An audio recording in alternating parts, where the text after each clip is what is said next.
My parents own a multi-million dollar waste management company. My parents own a multi-million dollar waste management company, and I've been working as the lowest guy on the crew without telling anyone who I am. I'm 22, just graduated from college a few months ago. While my classmates were polishing resumes and stressing over interviews, my parents sat me down and made it clear I wouldn't be job hunting. I'd be working for them. They run a massive waste management company like citywide contracts, fleet of trucks, recycling centers, the whole deal. It's their legacy, and they want me to take over someday. But they also made it clear I wouldn't be jumping into some cushy office role with a fancy title. If I was going to lead the company, I had to understand it from the ground up. Fair enough. I actually respected that. So I started at the very bottom. One day I was on a truck hauling trash bins in the rain. The next, I was elbow deep in recyclables at the sorting center. I never told anyone who I was. I wore the same uniform, followed the same schedule, and showed up like every other new guy. I wanted real experience. No special treatment, no shortcuts. At first, it was fine. Humbling even. I started to respect the people who do this every day in ways I couldn't before. They're tough. They work hard, but after a while, the vibe started to shift.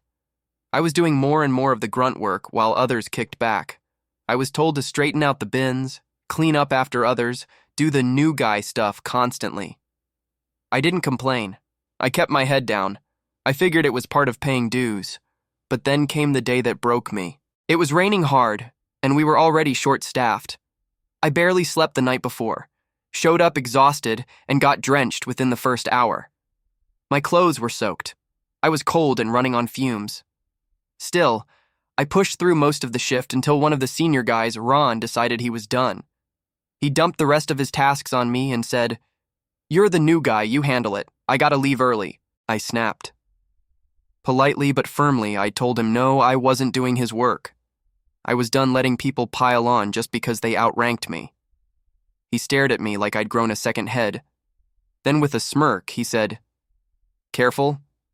Management might not like it if I start talking about your attitude." I looked him dead in the eye and said, "Then let's go to management right now."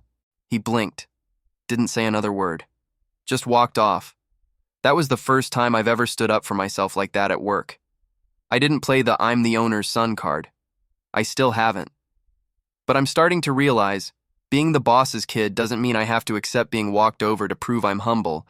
I'm here to learn not to be everyone's personal doormat.